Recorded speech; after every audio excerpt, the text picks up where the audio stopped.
Bapak Ibu, Bapak Ibu narasumber semua, apakah kita bisa mulai acara kita pada pagi hari ini? Halo, Bapak. Sudah, Mbak. Sudah, silakan. Oke, baiklah. Bismillahirrahmanirrahim. Assalamualaikum warahmatullahi wabarakatuh. Salam, Om Swastiastu, Namo Buddhaya, Salam Sejahtera. Selamat pagi waktu Indonesia bagian Barat dan selamat sore dan malam waktu Amerika Serikat. Bapak Ibu yang kami hormati, pertama-tama izinkan kami atas nama pimpinan KBRI Washington DC untuk menghaturkan selamat Hari Raya Idul Fitri 1442 Hijriah bagi Bapak dan Ibu yang merayakan. Mohon maaf lahir dan batin. Dan kami juga haturkan selamat kepada Bapak Ibu yang akan merayakan Hari Waisak pada hari Rabu minggu depan. Bapak Kuasa Usaha Interim KBRI Washington DC yang diwakili oleh Kepala Kantor KBRI Washington DC, Bapak Yudo Sasongko, Minister Kanseler untuk Penerangan dan Sosial Budaya, Bapak Hari Widodo, Direktur Pengembangan Pasar dan Informasi Ekspor Ditjen Pengembangan Ekspor Nasional Kementerian Perdagangan, juga selaku pelaksana harian Kepala Balai Besar Pendidikan dan Pelatihan Ekspor Indonesia yang mewakili Bapak Kepala Balai Besar, Bapak Yun Takari dan Bapak Sugiso Herman yang pada malam hari ini berkenan untuk menjadi dua narasumber utama kita pagi ini, serta Bapak Ibu penggiat UMKM nasional beserta webinar pada pagi dan malam hari ini. Kami haturkan selamat bergabung dalam webinar forum group discussion pada malam hari ini pada malam hari ini. Webinar FGD pagi ini, Pak, merupakan webinar pertama dari rangkaian webinar series VIP Trade Fair yang merupakan singkatan dari Virtual Platform Pro America and Indonesia Relation in Trade Event 2021 yang merupakan diselenggarakan oleh KBRI Washington DC untuk mendorong peningkatan hubungan ekonomi dan perdagangan kedua negara. Untuk tema webinar kita pada pagi ini adalah peluang dan tantangan menembus pasar Amerika untuk produk makanan dan minuman yang memberikan kesempatan pada kita semua untuk menggali potensi dan peluang, mengadres tantangan, serta sekaligus memetakan strategi untuk menembus pasar dan meningkatkan ekspor produk makanan dan minuman Indonesia ke AS. Bapak dan Ibu, UMKM merupakan pilar penting dalam perekonomian nasional. Aktivitas UMKM berkontribusi terhadap 58% PDB nasional, menyerap lebih dari 116 juta tenaga kerja, dan mencapai 99% dari total pelaku usaha Indonesia. Namun sayang, nilai ekspor UMKM baru mencapai 16% dari total ekspor nasional. Untuk itu, KBRI Washington DC bekerja sama dengan tentu seluruh jajaran di Kementerian Perdagangan berupaya untuk mendorong UMKM untuk lebih berperan besar dalam global value chain, mengatasi tantangan yang dihadapi, khususnya akses pasar. Dalam hal ini tentunya pasar Amerika Serikat. Peningkatan ekspor AS terus terlihat dari tahun ke tahun, sekalipun di tengah-tengah pandemi, menunjukkan bahwa AS merupakan pasar yang potensial yang harus terus digarap. Selain itu, AS memberikan nilai tambah karena memberikan fasilitas lebih, yaitu dengan fasilitas GSP yang khusus memang ditujukan untuk mendorong UMKM dari sejumlah negara, termasuk Indonesia. Bapak dan Ibu, dalam 1,5 jam ke depan kita akan mengikuti forum group discussion ini. Izinkan kami untuk membacakan sambutan acara pada pagi dan malam hari ini adalah sambutan yang akan disampaikan oleh sambutan kuasa usaha interim KBRI Washington DC yang akan disampaikan oleh Kepala Kantor KBRI Washington DC, Bapak Yudo Sasongko. Kemudian sambutan Kepala Balai Besar PPI, Bapak Hadi Prasetyo yang akan diwakili Bapak Hari. Kemudian kita lanjutkan dengan diskusi, menghadirkan 3 topik utama, yaitu berkaitan dengan peluang dan potensi pasar makanan, minuman Amerika Serikat, serta kiat dan regulasi ekspor. Kemudian akan diikuti diskusi dan tanya jawab dalam 25 menit ke depan. Untuk dalam sesi diskusi ini kami tentu mengharap Bapak dan Ibu dapat menyampaikan atau memanfaatkan fitur chat pada platform Zoom ini untuk menyampaikan pertanyaan yang akan direspon atau dibacakan oleh narasumber pada sesi diskusi dan tanya jawab ke depan. Untuk demikian Bapak Ibu susunan kita pagi ini, kita akan menginjak pada acara kita yang pertama, itu sambutan dari Kuasa Usaha ad Interim KBRI Washington DC Bapak Iwan Freddy Hari Susanto yang akan diwakili oleh Kepala Kantor KBRI Washington DC Bapak Yudo Sasongko, Minister Kanseler untuk Penerangan dan Sosial Budaya. Kepada Bapak Yudo Sasongko kami persilakan Pak. Terima kasih Ibu Irma. Assalamualaikum warahmatullahi wabarakatuh, Bapak Ibu sekalian. Selamat pagi dan selamat malam. Salam sejahtera bagi kita semua. Shalom, Om Swastiastu, Namo Buddhaya, salam kebajikan. Yang kami hormati Kepala Balai Besar PPI Kemendak, yang dalam hal ini diwakili oleh Bapak PLT Kepala Balai Besar PPI, Bapak Hari Widodo, selaku Direktur Pengembangan Pasar dan Informasi Ekspor Ditjen Pengembangan Ekspor Nasional. Yang kami hormati narasumber acara Bapak Yun Takari dan Bapak Sugi Suherman. Yang kami hormati Koordinator Fungsi Ekonomi KBRI Washington DC, Ibu Irma Rismayati. Demikian juga Bapak Atas Perdagangan KBRI Washington DC, Bapak Wijayanto. Serta yang kami hormati Bapak Ibu para peserta acara webinar pada pagi hari ini. Pada kesempatan yang berbahagia ini, sebagaimana tadi Ibu Irma juga sampaikan, izinkan kami mewakili Bapak Wakil Duta Besar dan Kuasa Usaha Sementara KBRI Washington DC, Bapak Iwan Freddy Hari Susanto, dan keluarga besar KBRI Washington DC untuk menyampaikan ucapan selamat Hari Raya Idul Fitri 1442 Hijriah. Mohon maaf lahir dan batin. Bapak Ibu yang berbahagia, pertama kami mengucapkan selamat datang kepada para narasumber dan peserta webinar Forum Group Discussion pagi hari ini. Acara ini diselenggarakan oleh KBRI Washington DC untuk membantu meningkatkan daya saing UMKM, sekaligus sebagai salah satu upaya penetrasi pasar AS bagi UMKM. Bapak Ibu sekalian, pandemi COVID-19 yang masih berlangsung hingga saat ini, termasuk di Amerika Serikat dan di Indonesia dan di berbagai belahan dunia, tentu memberikan dampak besar terhadap dunia usaha, terlebih bagi UMKM. Salah satu program pemerintah saat ini adalah untuk memulihkan sektor UMKM melalui percepatan akselerasi digital UMKM.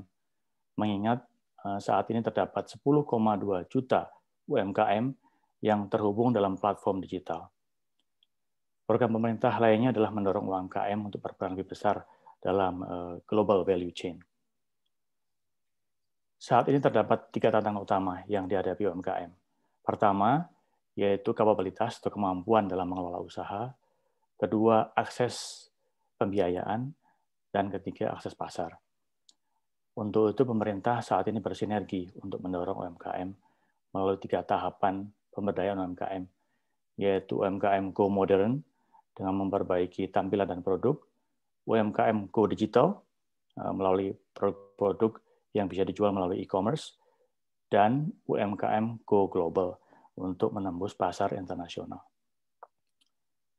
Bapak Ibu sekalian, di tengah pandemi saat ini, total perdagangan antara Indonesia dan Amerika Serikat periode Januari-Februari 2021 mencapai 4,86 miliar dolar, atau naik sebesar 1,5% dibandingkan periode yang sama tahun 2020. Kenaikan ini menunjukkan bahwa pasar Amerika Serikat merupakan pasar potensial bagi produk-produk Indonesia, termasuk produk-produk dari UMKM. Untuk itu, KBRI Washington DC terus mendukung upaya mempromosikan UMKM Indonesia untuk siap menghadapi tantangan dan tren global dengan melakukan sinergi dalam memanfaatkan peluang-peluang penetrasi pasar Indonesia ke AS. Amerika Serikat adalah pasar potensial dan strategis untuk produk makanan dan minuman. Menurut data dari US Census Bureau, total ekspor Indonesia ke Amerika Serikat pada tahun 2020 mencapai 20,23 miliar dolar, dengan nilai ekspor produk makanan, minuman olahan mencapai 327,5 juta US dollar, atau meningkat 10,6% dibandingkan tahun sebelumnya yang mencapai 296,2 juta US dollar. Ini sekali lagi membuktikan bahwa potensi pasar atau potensi ekspor produk makanan dan minuman ke AS sangat besar dan sangat potensial. Bapak Ibu sekalian yang kami hormati, demikian sambutan singkat yang dapat kami sampaikan. Selamat mengikuti jalannya acara ini. Semoga webinar hari ini dapat membantu Bapak Ibu sekalian untuk bersama-sama menggali potensi, peluang, dan mengatasi tantangan ekspor produk makanan dan minuman ke Amerika Serikat. Terima kasih. Wassalamualaikum warahmatullahi wabarakatuh. Terima kasih Pak Yudo Sasongko. Sambutan selanjutnya dari Bapak Hari Widodo yang mewakili Bapak Kepala Balai Besar Pendidikan dan Pelatihan Ekspor Indonesia. Pak Hari Widodo merupakan Direktur Pengembangan Pasar dan Informasi Ekspor, Dijen Pengembangan Ekspor Nasional, Kementerian Perdagangan. Pak Hari, kami persilahkan. Terima kasih Bu Irma, Bapak Ibu sekalian, yang saya hormati Kuasa Usaha ad Interim KBRI Washington DC yang dalam hal ini diwakili oleh Bapak Yudo Sasongko, yang saya hormati Koordinator Fungsi Ekonomi KBRI Washington DC, Ibu Irma Risma Yati, dan para narasumber yang hadir pada webinar kali ini. Di sini ada Bapak Wijayanto selaku Atase Perdagangan di Washington DC. Kemudian ada Bapak Yun Takari, importir produk makanan minuman, dan Bapak Sugi Suherman selaku custom spesialis, serta Bapak Ibu sekalian para peserta webinar pada pagi hari ini. Assalamualaikum warahmatullahi wabarakatuh. Selamat pagi untuk Indonesia dan selamat malam untuk waktu di Amerika Serikat. Sebelumnya saya juga ingin mengucapkan selamat Hari Raya Idul Fitri. Mohon maaf lahir dan batin. Minal aidin wal faizin, kulu amin wa antum bi khairin, taqabbalallahu minna wa minkum, taqabbalallahu wa karim. Bapak Ibu sekalian, pertama-tama marilah kita panjatkan puji dan syukur kehadirat Tuhan Yang Maha Esa atas rahmat dan karunia serta kesehatan, sehingga pada saat ini kita dalam keadaan situasi yang masih mengalami pandemi, kita masih dapat bertatap muka meskipun dalam suasana virtual, dan kita masih dapat melakukan aktivitas dalam upaya terus meningkatkan ekspor nasional, di mana pada saat ini secara khusus yaitu melakukan kegiatan webinar dengan tema peluang dan tantangan menembus pasar Amerika untuk produk makanan dan minuman. Bapak dan Ibu sekalian yang saya hormati, tadi Pak Yudo sudah sampaikan bahwa Amerika Serikat ini merupakan negara yang menjadi pasar utama ekspor Indonesia. Dengan total perdagangan, kalau catatan BPS, total perdagangan pada tahun 2020 itu mencapai 27,2 miliar, di mana ekspor non-migas menyumbang 18,6 miliar US dollar, dan ekspor non-migas ke Amerika Serikat ini menempati urutan kedua setelah RRT. Sementara untuk neraca perdagangan, Indonesia mengalami atau menikmati surplus dari perdagangan dengan Amerika ini sebesar sekitar 10 miliar US dollar. pada tahun 2020. Di 3 bulan pertama tahun ini, triwulan pertama tahun ini, ekspor non-migas Indonesia ke Amerika Serikat telah mencapai 5,6 miliar US dollar atau meningkat sekitar 16% dibandingkan dengan tahun 2020, triwulan 2020. Dan saya yakin dengan pencapaian triwulan pertama yang tumbuh 15,96% ini, target Perwadak untuk peningkatan ekspor sebesar 6,82% ini bisa dapat terlampaui, bahkan bisa jauh di tahun ini. Sementara itu untuk produk makanan minuman Indonesia ke Amerika Serikat di tahun 2020 mencapai 923 juta US dollar. Peningkatannya ini juga cukup signifikan, itu sebesar 26% dibanding tahun 2019. Hal ini tentunya perlu dipertahankan dan perlu ditingkatkan lagi baik diversifikasi produk daripada produk makanan minuman itu sendiri dan termasuk diversifikasi buyernya.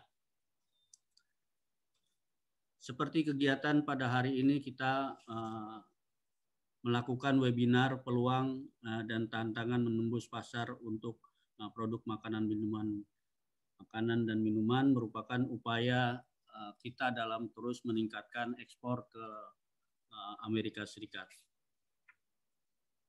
Bapak dan Ibu sekalian yang saya hormati, Kementerian Perdagangan dalam hal ini Direktorat Jenderal Pengembangan Ekspor Nasional ini memiliki 3 strategi utama dalam meningkatkan ekspor. Yang pertama adalah menjaga dan mengembangkan ekspor pasar utama dan produk utama. Dalam hal ini Amerika Serikat merupakan salah satu pasar utama kita, dan kita sudah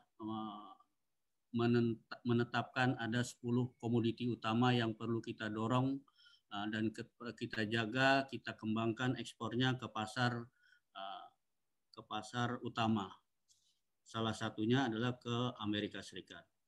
Dan strategi kedua, kita ada melakukan penetrasi pasar ke pasar non-tradisional. Jadi untuk pasar non-tradisional ini kita akan fokus ke pasar-pasar Afrika, kemudian ada Eurasia, kemudian ada pasar Amerika Latin dan pasar Asia Selatan. Strategi ketiga, kita meningkatkan peran atau memberdayakan UKM dalam kegiatan ekspor. Ditjen.pen akan terus memberikan fasilitas dan meningkatkan kapasitas serta daya saing UKM Indonesia melalui berbagai program, juga dengan berkolaborasi dan bersinergi dengan KL atau lembaga BUMN dan asosiasi serta pemerintah daerah. Salah satunya seperti pada hari ini banyak pelaku usaha yang merupakan alumni dan binaan dari Balai Besar Pendidikan dan Pelatihan Ekspor Indonesia yang mengikuti kegiatan pada saat ini guna mendapatkan informasi mengenai peluang pasar dan strategi untuk menembus pasar Amerika Serikat. Pada kesempatan ini juga kami menginformasikan kepada peserta webinar bahwa Direktorat Jenderal Pengembangan Ekspor Nasional Ditjen.Pen memiliki beberapa program terkait dan fasilitasi serta layanan guna peningkatan ekspor nasional, antara lain program peningkatan daya saing SDM pelaku usaha melalui program pelatihan ekspor bagi pelaku usaha di Indonesia dan program pendampingan atau export coaching program. Pada tahun ini, export coaching program akan kami laksanakan di 10 kota di Indonesia dengan jumlah peserta 300 pelaku usaha yang diharapkan paling tidak minimal separuh dari peserta dapat menjadi eksportir baru untuk melakukan ekspor dan terutama mampu menembus pasar ekspor di Amerika Serikat. Selain itu, terdapat pula layanan informasi pasar ekspor melalui inaexport.id yang merupakan layanan satu atap untuk memberikan kemudahan bagi pelaku usaha dalam memperoleh informasi perdagangan ekspor. Seperti misalnya pelaku usaha dapat mengakses berbagai layanan seperti informasi inquiry, informasi peluang pasar produk tertentu yang disusun oleh Perwadak perwakilan perdagangan kita yang ada di 33 negara di seluruh dunia. Informasi event pameran dan pelatihan, informasi daftar eksportir Indonesia dan katalog produk. Layanan lainnya yaitu layanan peningkatan daya saing produk ekspor di Indonesia. Kita memiliki Indonesia Design Development Center (IDDC). IDDC ini merupakan wadah kolaborasi bagi pelaku usaha, desainer, asosiasi dan akademisi dalam menciptakan produk berbasis desain yang berkualitas ekspor, bernilai tambah dan berdaya saing. Layanannya seperti fasilitasi desain, konsultasi desain dan promosi desain. Bapak dan Ibu pelaku usaha dapat langsung berkonsultasi di IDDC ini. Bapak dan Ibu sekalian yang saya hormati, ke depan tantangan perdagangan global di masa yang akan datang akan semakin kompleks. Oleh karena itu, kami mengharapkan pelaku usaha Indonesia dan diaspora Indonesia di Amerika Serikat dapat bekerja sama untuk meningkatkan pemasaran produk, terutama produk makanan minuman ke Amerika Serikat. Akhir kata, tetap semangat dan optimis. Semoga Bapak dan Ibu pelaku usaha Indonesia di sektor makanan minuman semakin maju dan berkembang di pasar internasional, khususnya mampu ekspor ke Amerika Serikat sehingga pada akhirnya dapat meningkatkan ekspor nasional. Saya rasa demikian yang dapat kami sampaikan. Terima kasih atas perhatiannya. Wassalamualaikum warahmatullahi wabarakatuh. Terima kasih Pak Hari Wijodo atas sambutannya. Bapak Ibu penggiat UMKM nasional, tentunya kita sangat bergembira pada hari ini mendengarkan bagaimana komitmen pemerintah yang disampaikan terutama Kementerian Perdagangan dalam mendorong dan mendukung UMKM untuk dapat berdaya saing melalui program-program kegiatan yang tadi sudah disampaikan untuk dapat go modern, go digital, and go global.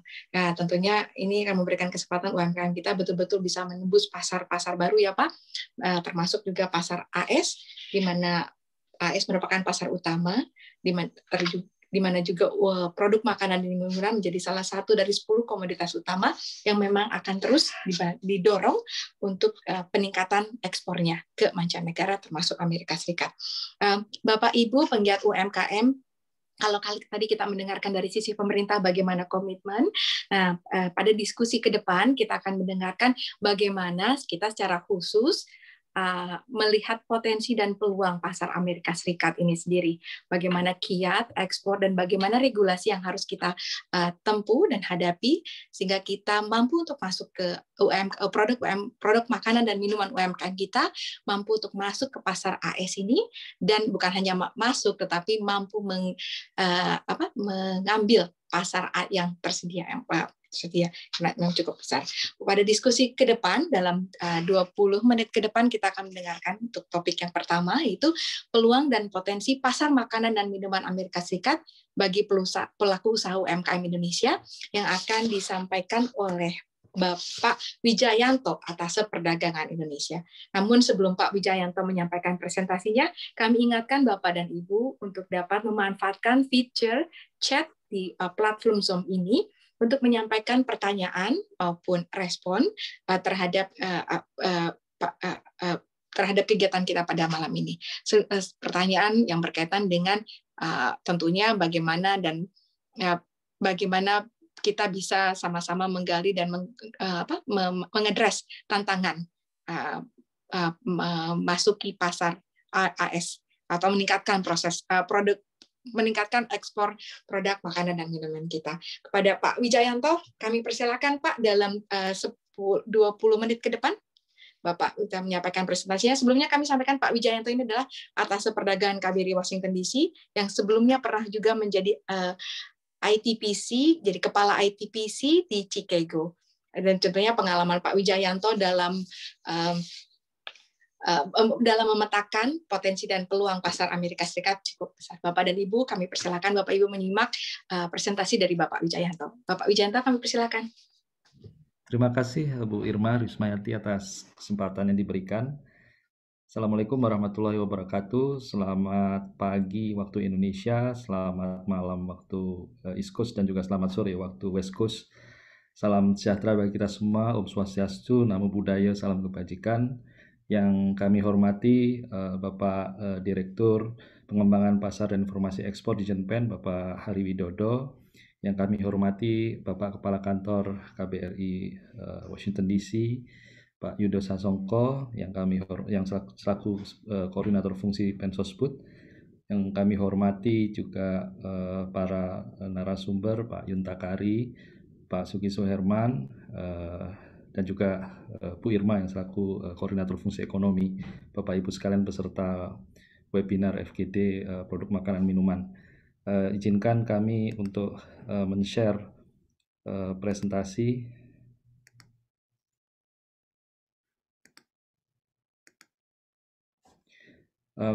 Jadi pertama-tama kami mengucapkan juga selamat Hari Raya Idul Fitri 1442 Hijriah, mohon maaf lahir dan batin.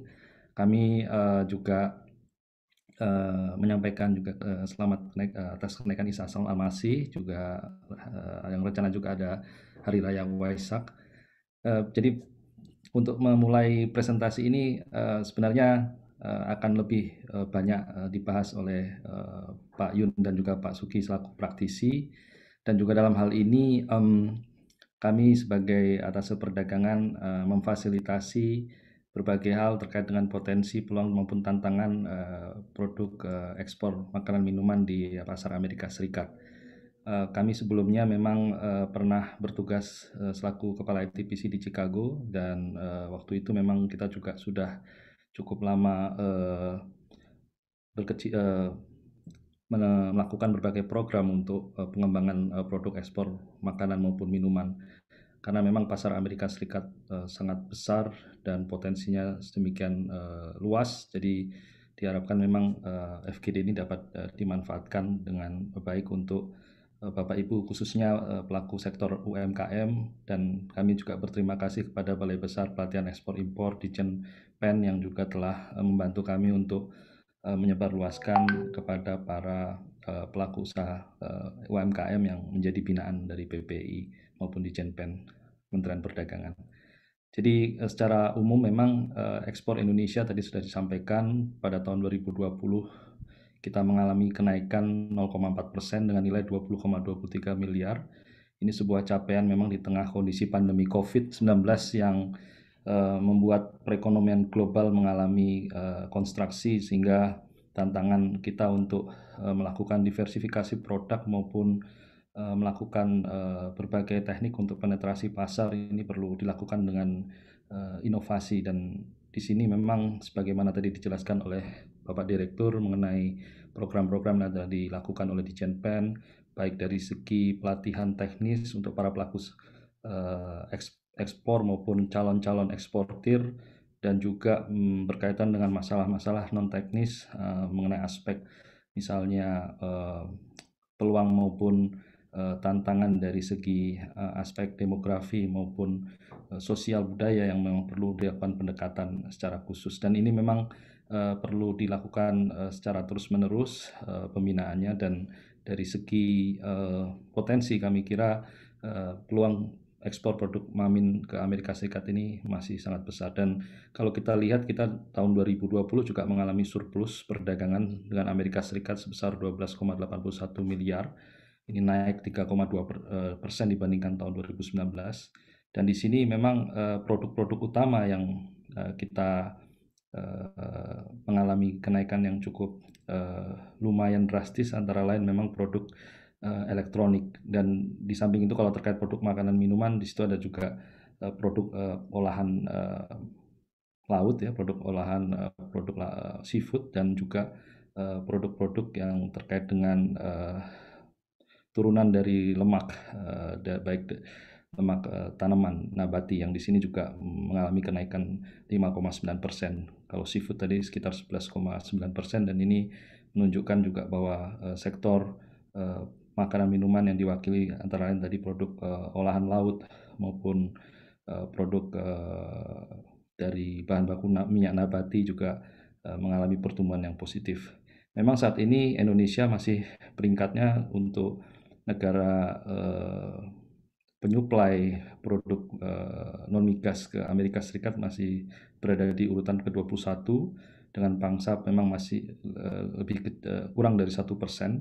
Dan ini kita melihat bahwa pasar Amerika sebesar 2,34 triliun US dollar ini merupakan pasar yang sungguh besar, dan di sini memang posisi kita masih berada di peringkat kelima untuk perbandingan dengan negara-negara tetangga kita di ASEAN seperti Vietnam, Malaysia, Thailand maupun Singapura. Nah, kalau kita lihat sebenarnya dari data memang Amerika Serikat ini merupakan importir untuk produk makanan minuman. Jadi sebagai gambaran, pada tahun 2020 itu importasi untuk produk makanan minuman Amerika Serikat itu mencapai nilai hampir 101 miliar US dollar, dan pertumbuhannya juga masih positif sekitar 3,53% dibandingkan tahun 2019. Dan kalau kita lihat posisi Indonesia untuk produk-produk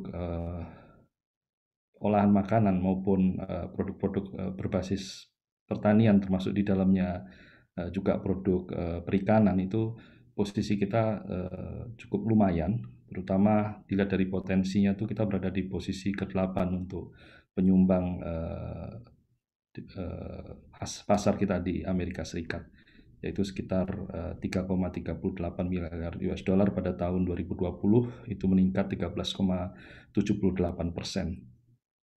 Nah, kalau dilihat memang gambaran besarnya untuk HS yang rentangnya antara 16 sampai 24, kalau kita lihat memang yang terbesar itu adalah produk olahan dari daging, ikan maupun makanan atau produk laut yang cukup dominan. Yang ini tentunya menjadi peluang juga untuk teman-teman pelaku usaha eksportir, juga termasuk di dalamnya UMKM, untuk bisa melihat potensi ini. Nanti akan diberikan gambaran secara lebih detail oleh Pak Yuyun maupun Pak Sugi terkait bagaimana potensi dari produk-produk tersebut. Kemudian juga ada produk-produk sugars and sugar confectionery juga cukup besar. Dan kalau kita lihat memang potensi pasar yang salah satu yang menarik juga adalah produk kakao maupun kakao olahan, ini juga cukup besar, sekitar 260,5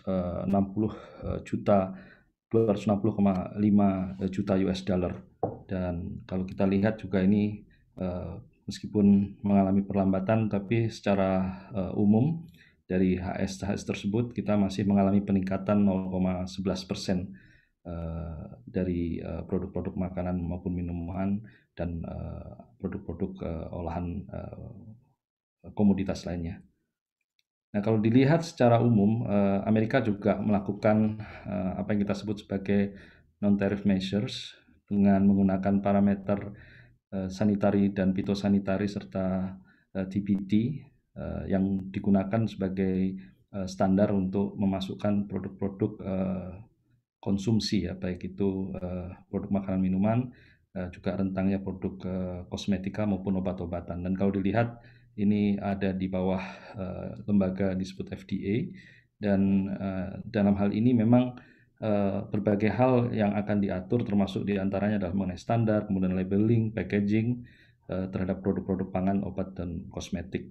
Yang ini juga secara proses memang saat ini juga sudah dilakukan banyak melalui sistem online, jadi sudah juga dilakukan berbagai simplifikasi, meskipun juga di sisi yang lain juga tetap bahwa standar untuk produk-produk tersebut misalnya harus memenuhi kaidah HACCP, kemudian juga kaidah food safety dan lain-lainnya.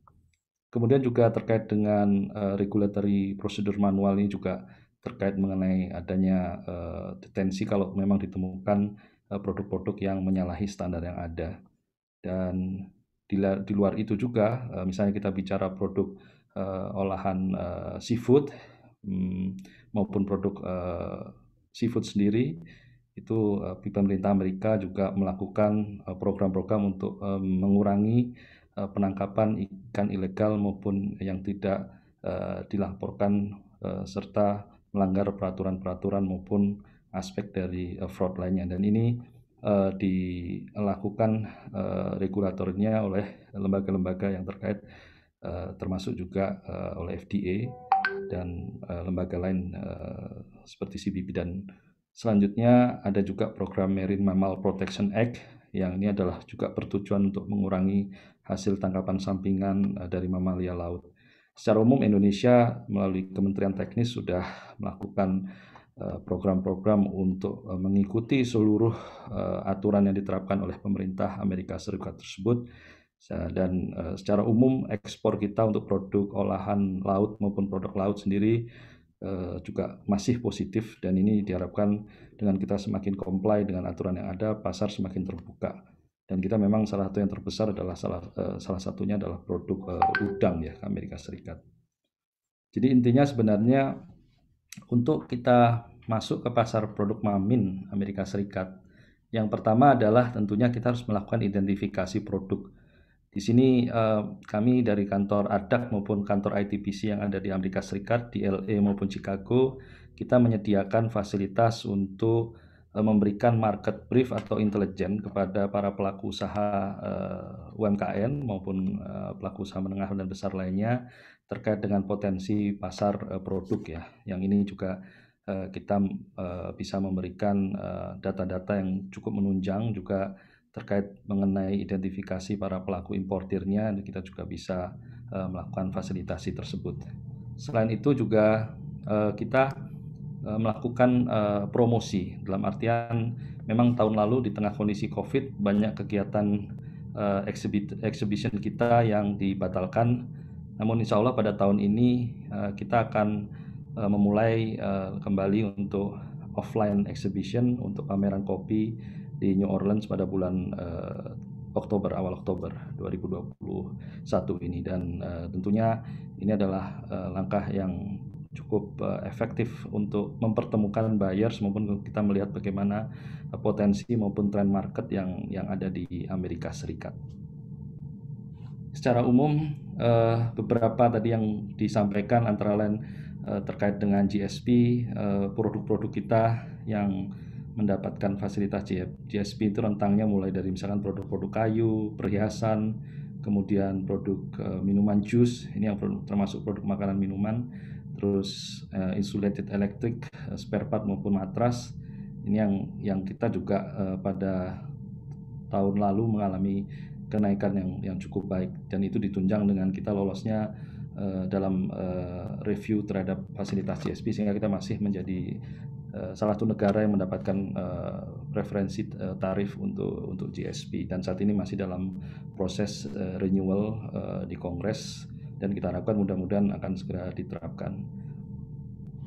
Nah, kemudian selanjutnya kita di Kementerian di Perwakilan Perdagangan di Amerika Serikat juga dibantu oleh baik KBRI maupun KJRI juga kita melakukan berbagai macam kunjungan, antara lain kita langsung melakukan dialog kepada para pelaku usaha untuk melihat bagaimana permintaan dari produk-produk yang dibutuhkan oleh Amerika Serikat. Dan salah satu hal memang saat ini banyak importir yang melihat Indonesia salah satu pasar yang cukup potensial, juga mengingat salah satunya isu mengenai perang dagang juga masih cukup kuat, sehingga banyak perusahaan-perusahaan importir di Amerika Serikat berupaya untuk mencari resource dari negara-negara lain termasuk Indonesia, dan ini salah satu peluang besar kita khususnya dalam produk makanan dan minuman. Dan kita juga melakukan berbagai macam lobby-lobby juga terkait dengan masalah regulasi yang ada, supaya juga diharapkan Indonesia tidak mengalami hambatan dalam hal misalnya peraturan-peraturan yang memberatkan untuk para pelaku usaha kita.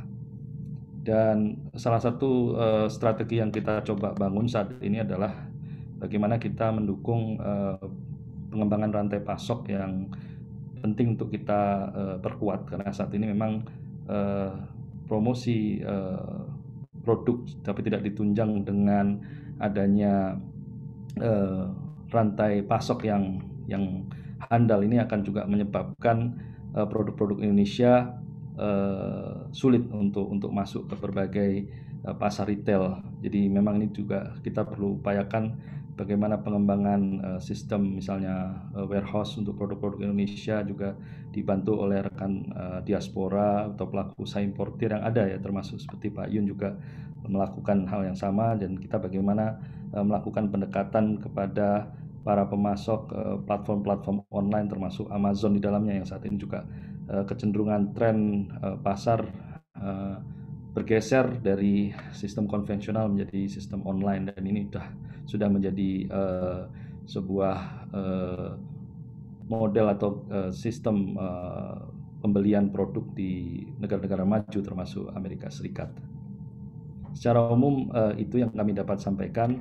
Intinya kami akan menjadikan forum FGD ini sebagai bahan masukan kami untuk melakukan pemetaan kepada para pelaku usaha binaan dari PPI maupun dari KL teknis terkait, sehingga kami juga bisa memberikan sumbangsih terutama untuk bagaimana kita mengembangkan sektor UMKM ini supaya menjadi lebih memiliki daya saing dan kekuatan untuk mampu menembus pasar advance seperti Amerika Serikat.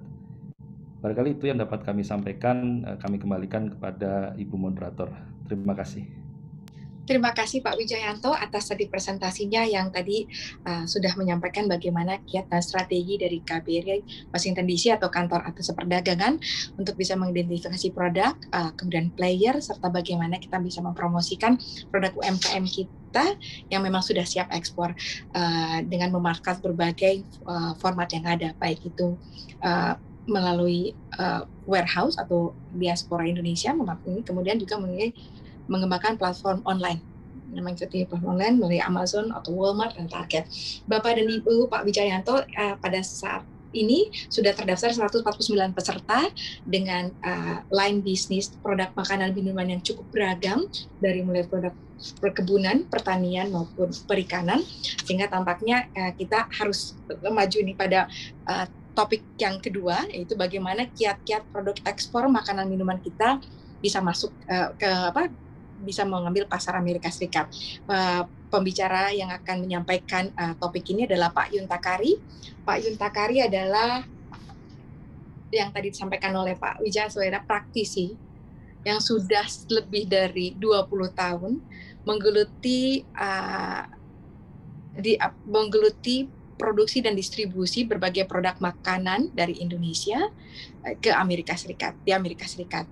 Sehingga Bapak dan Ibu peserta dan pegiat UMKM yang hadir pada saat ini, tentunya Bapak Ibu kita dengarkan bagaimana Pak Yun Takari memberikan tips dan triks bagi kita, bagi para UMKM yang akan memang berminat untuk masuk ke pasar Amerika Serikat, untuk bisa berdaya saing di pasar ini, karena tentu tidak mudah kalau kita bersaing dengan produk-produk dari negara-negara tetangga lainnya, dan sementara pasar untuk produk makanan dan minuman masih cukup besar namun terbatas bagi kita. Pak Yuntakari, kami persilahkan untuk memulai presentasi Bapak.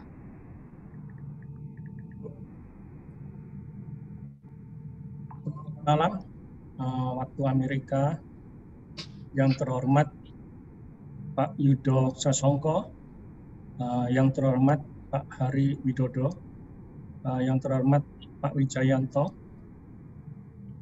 yang terhormat Pak Sugi, dan yang terhormat Bu Irma. Selamat malam semuanya dan selamat pagi waktu Indonesia. Bagi mereka yang merayakan, saya ucapkan selamat Hari Raya Idul Fitri, mohon maaf lahir dan batin. Pada kesempatan malam ini, saya akan memperkenalkan nama saya Yuntakari, dan saya adalah pendiri dari Takari Internasional. Saya bisa share screen ya? Sebentar. Bisa Pak, silakan Pak.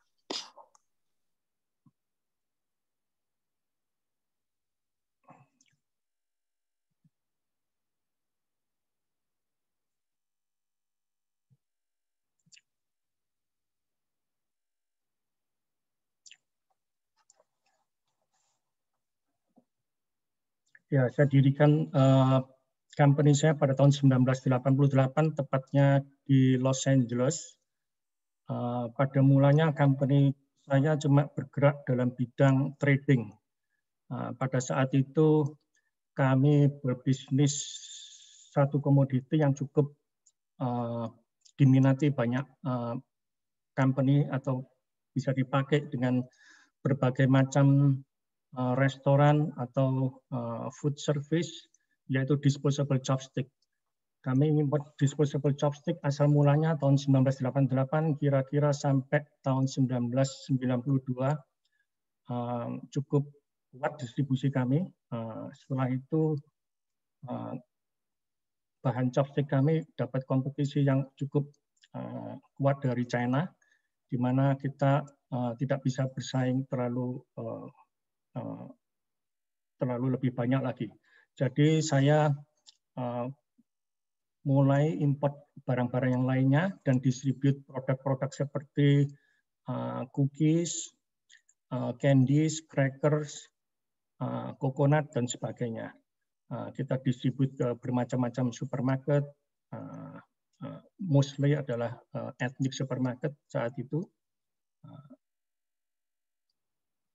Di sini adalah kita lihatkan bagaimana model bisnis kami, mulai dari kita import barang sampai ke tangannya konsumer.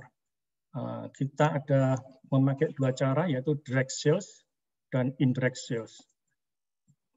Untuk direct sales, kita memakai in-house sales atau e-commerce.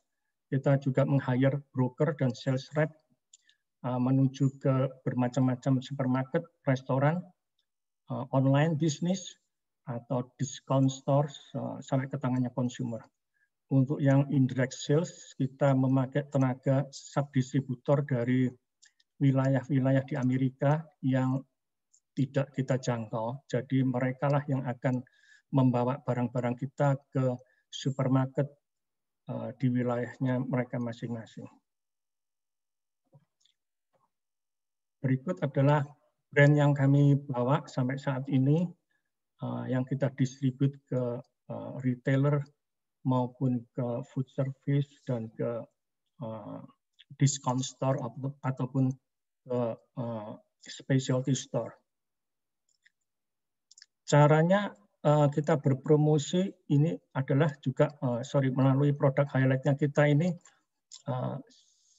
Bisa dilihat bermacam-macam produk yang kita bawa. Untuk lebih lengkapnya bisa dilihat melalui website kami takari.com. Ini adalah produk-produk yang kami import. Ada yang sudah 25 tahun, ada yang baru-baru saja. Jadi variety-nya cukup banyak yang produk yang kita bawa. Caranya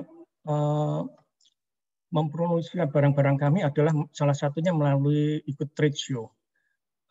Trade show yang di Amerika ini banyak sekali, jadi bisa memperkenalkan barang-barang kita langsung ke retailer ataupun ke potensial buyer-buyer yang lainnya. Selain itu kita juga bisa membangun network dengan broker-broker dan dengan distributor-distributor yang juga setingkat dengan bisnis kita.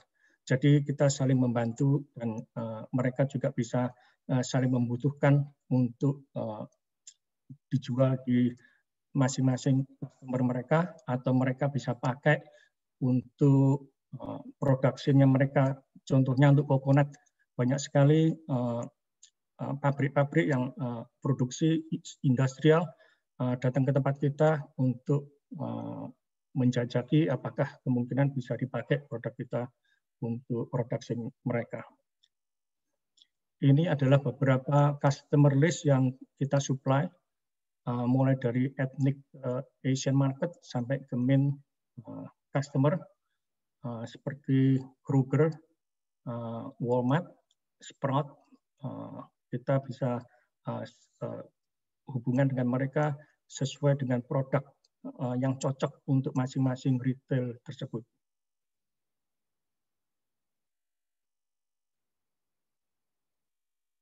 Berikut adalah macam-macam certification yang kita bawa dengan didapatkan dari bermacam supplier kami di Indonesia.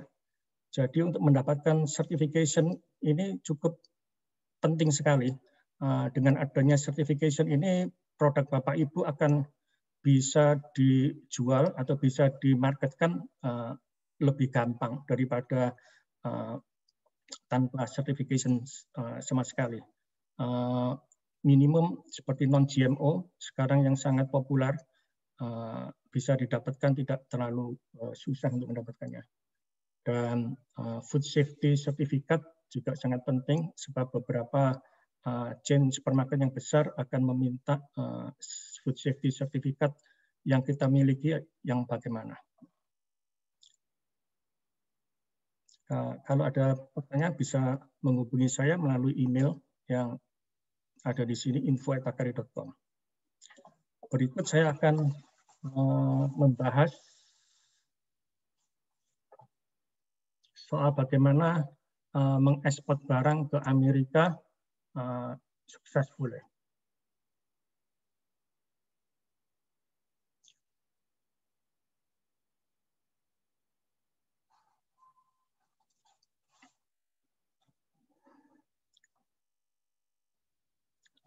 Pada dasarnya ada beberapa elemen yang penting sekali bagi pengekspor baru di Indonesia atau UMKM yang perlu diperhatikan. Pertama adalah mempelajari ketentuan-ketentuan apa saja dari US Custom dan FDA supaya kita bisa lebih mempersiapkan keperluan-keperluan kita atas dokumen-dokumen dan mengetahui hal-hal regulasi yang harus dipenuhi sebelum kita mengekspor barang kita ke Amerika. Nanti akan saya bahas lebih lanjut dengan slide berikutnya soal FDA dan US Custom. Atau mungkin Pak Sugi akan lebih membahas lebih detail lagi masalah kedua organisasi government tersebut. Selain itu kita juga harus mengetahui produk yang akan kita ekspor itu nantinya apakah akan ada duty atau duty free, ataukah pada masuknya perlu membayar kuota, atau ada restriction yang lainnya seperti apakah akan kena automatic detention, kebanyakan seperti produk herbal ataupun dry fruit yang banyak sekali kadang-kadang mengandung lead, yang mana kita harus berhati-hati, atau produk seafood. Selain itu, kita harus mempelajari tentang ketentuan-ketentuan bagaimana cara mengemas produk yang akan diekspor dengan sebaik-baiknya dan bagaimana packagingnya. Sebab sekarang ini waktu ekspor dari Indonesia ke Amerika sangat lama, nggak seperti dulu pada waktu sebelum COVID 3 minggu atau 1 bulan kapal sudah nyampe di tempat kita. Tetapi sekarang bisa 2 bulan atau 2 bulan lebih freight itu baru sampai di tempat kita. Jadi packaging itu harus dibuat sebagus mungkin supaya produk yang dibuat bisa tahan lama dan waktunya bisa masih fresh pada waktu jatuh ke tangannya customer. Lantas melabel produk juga harus benar sebab produk tersebut harus memenuhi dengan ketentuan-ketentuan FDA supaya tidak ada masalah nanti jika shipment itu pas diperiksa oleh FDA. Dan bagaimana cara memproduksi bahan-bahan atau produk-produk yang akan diproduksi sebaiknya menggunakan good manufacturing practice, menjaga food safety-nya, mulai dari pengolahan bahan baku, processing-nya, packaging-nya, handling-nya, semua harus diperhatikan. Selain itu juga perlu record keeping, yaitu mendata satu-satu barang yang diproduksi. Jadi nanti kalau ada masalah di kemudian hari, misalkan ada recall atau apa, harus bisa di-trace back sampai pada waktu pembuatannya. Jadi record keeping ini sangat penting sekali untuk didata. Terakhir yang sangat perlu untuk eksporter baru adalah doing the market research tentang produk yang akan dijual di Amerika. Meskipun demand di Amerika ini marketnya cukup besar sekali, cuma di sini ada banyak sekali market segmennya. Jadi produk ini cocok untuk market segmen yang mana, apakah demand-nya ada atau cukup besar atau bagaimana. Dan yang paling penting juga harus mengerti pricing strategi, lantas marketingnya bagaimana. Jadi harus didiskus dengan importer yang di USA mungkin. Dan kalau ada kesempatan juga ada baiknya kalau bisa berkunjung ke Amerika mungkin untuk melihat lebih dekat secara langsung produk-produk kompetitornya bagaimana, kemasannya bagaimana, pricing-nya di mana, itu adalah yang terbaik untuk launching new product. Ini kembali saya mengulas masalah government agency yang mengawasi soal ekspor barang-barang dari Indonesia ke Amerika. Pertama adalah US Custom. US Custom ini yang paling penting adalah dokumentasi yang dilihat. Seperti bill of lading, commercial invoice yang harus terperinci dan detail, dan semuanya harus ditulis dalam bahasa Inggris dan value-nya harus dalam US dollar, sebab ada beberapa barang yang harus membayar duty dan restriction-nya apa saja. Selain itu perlu packing list atau juga certificate of origin. Untuk FDA, bagi mereka yang mengekspor ke Amerika, ini adalah hal yang penting adalah harus meregister facility-nya ke FDA website. Tanpa food facility registration, tidak mungkin bisa barang tersebut masuk ke Amerika. Jadi ini sangat perlu sekali bagi mereka yang berminat untuk ekspor, harus meregistrasi facility-nya ke FDA website. Tentang USDA ini mengawasi regulasi soal dairy product meat. Mungkin untuk mendapat mengekspor dairy product perlu veterinarian certificate yang bisa didapatkan di Indonesia dari Departemen Kehewanan mungkin. Ini cara untuk mendapatkan atau meregistrasi food facility online. Di dalamnya food facility itu nanti ditanya tentang UFI number. UFI number itu seperti DUNS number. Di sini saya kasihkan linknya bagaimana cara mendapatkan UFI number.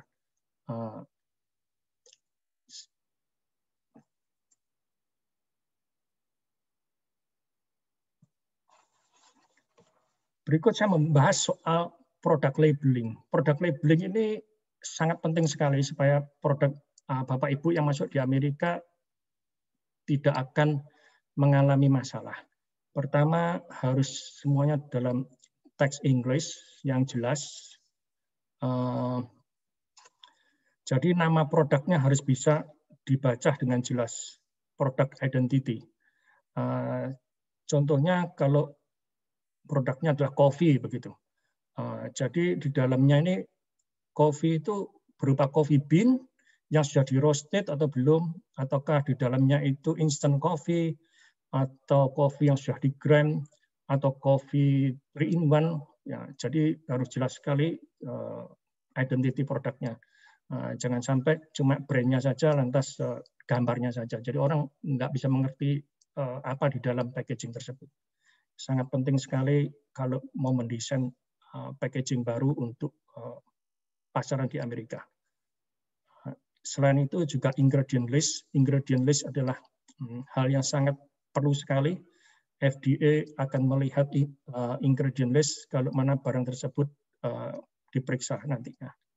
Apakah terutama bahan-bahan tersebut mengandung allergic material seperti milk, egg atau soy, kedelai, atau wheat atau tree nut, shellfish, semuanya harus dideklar yang jelas di dalam packagingnya ingredient list tersebut. Ini saya tunjukkan bagaimana packaging yang baik dibuat, statement identity, brandingnya di situ, ada net weight-nya, product net weight, country of origin juga sangat penting.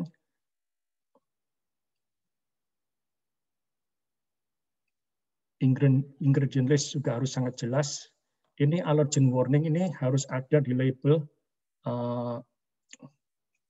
contain wheat, milk, and soy. Sangat penting sekali. Sebab kalau lupa mencantumkan allergen atau bahan yang mengandung alergi, bisa menyebabkan alergi tadi, nanti produk bisa di-recall oleh FDA. Di sini bagaimana membuat nutrition fact yang benar. Nutrition fact itu perlu dicantumkan di semua food packaging. Tentang formatnya bisa dilihat di FDA website. Dan harus hati-hati, setiap negara mempunyai nutrition fact yang berbeda-beda. Jadi Amerika mempunyai nutrition standard fact sendiri berdasarkan ketentuan FDA, dan Kanada juga mempunyai sendiri. Jadi nutrition fact ini untuk tiap country lain-lain. Jadi kita harus mengikuti standar yang benar. Selain itu juga nama importer atau distributor yang ada di Amerika perlu dicantumkan. Kalau misalkan ada keperluan recall atau mau ada masalah dengan produknya, jadi government agency bisa menghubungi siapa yang bertanggung jawab di Amerika secepatnya. Sekian dan terima kasih. Mudah-mudahan penjelasan saya ini bisa bermanfaat bagi semua UMKM atau mereka yang mau ekspor barangnya ke Amerika. Kalau ada pertanyaan bisa menghubungi saya info@takari.com. Terima kasih. Terima kasih Pak Yuntakari atas penjelasan dan presentasi yang lumayan detail Pak berkaitan dengan bagaimana produk kita bisa masuk ke Amerika Serikat, apa requirement yang dibutuhkan, dan apa saja tahapan dan prosedur yang harus dihadapi, serta tentunya apa saja yang tidak boleh ditinggalkan atau harus menjadi persyaratan mutlak kan ini. Ada beberapa pertanyaan Pak Yuntakari terkait dengan bagaimana kita bisa masuk ke pasar ini, bagian persyaratan maupun tripsnya itu tadi Pak, di dalam forum chat kita akan nanti bahas Pak pada saat diskusi nanti ke depan. Bapak Ibu sekalian, kita menginjak pada topik yang ketiga, yaitu bagaimana berkaitan dengan berkaitan dengan regulasi dan persyaratan ekspor makanan dan minuman. Ini akan disampaikan oleh Bapak Sugi Suherman. Pak Sugi ini merupakan custom consultant yang dapat membantu Bapak dan Ibu untuk pengurusan custom clearance, kegiatan shipment maupun kargo setelah Bapak dan Ibu tadi produknya menyesuaikan dengan standar yang diminta oleh Amerika Serikat. Kemudian bagaimana kita bisa mendapatkan custom clearance untuk bisa masuk. Ini Pak Sugi Suherman akan menyampaikan kiat-kiatnya untuk ini. Pak Suherman, kami persilahkan. Ya, terima kasih. Selamat pagi untuk semua teman-teman di Indonesia. Selamat malam untuk semua teman-teman di Amerika. Yang terhormat Bapak Yudo Sasongko, yang terhormat Bapak Hari Widodo, yang terhormat Bapak Wijayanto, yang terhormat Bapak Yuntakari, dan Bu Irma Rismayati. Terima kasih untuk kesempatannya sekali lagi. Nama saya Sugi Suherman. Saya licensed custom broker, berkantor di San Francisco, tapi kita banyak mengurus barang untuk seluruh USA. 90% barang yang kami handle itu makanan, dan kebanyakan semua dari Southeast Asian countries. Tadi cukup luar biasa, udah banyak dipaparkan juga oleh Pak Wijayanto dan Pak Yuntakari sebagai dari government support, dan juga Pak Yuntakari sebagai importer. Kalau saya ini di bagian logistik dan custom brokerage. Jadi saya bukan importer, karena kebanyakan setelah webinar banyak yang mungkin bingung. Kalau saya ini hanya mengurus pengiriman barang dari Indonesia ke Amerika, atau Amerika ke Indonesia, dan semua regulasi-regulasinya. Jadi apa yang diperlukan oleh pabrik-pabrik atau eksporter, apa yang diperlukan oleh importer di USA, nah itu kita bisa kasih informasi technicalities-nya bagaimana sih. Karena makanan itu salah satu produk yang paling susah. Banyak sekali government agencies yang involved di sana. Berbeda dengan yang bukan makanan, hanya dealing dengan custom. Kalau makanan itu dealingnya dengan berbagai government agencies. Kebetulan saya sudah bergerak di bidang ini cukup lama, dari tahun 95. Jadi saya paham betul dengan apa yang diperlukan oleh US government agencies untuk importation makanan ke Amerika. Sebentar saya akan share screen.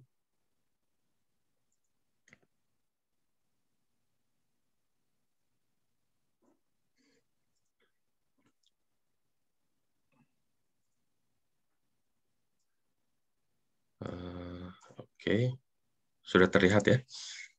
Oke. Pak Sugi boleh terima kasih Pak Sugi. Ya, kenapa Bu Irma?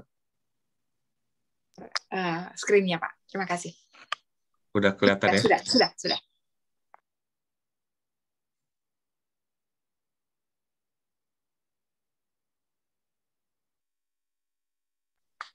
Pak Sugi mute, silakan Pak.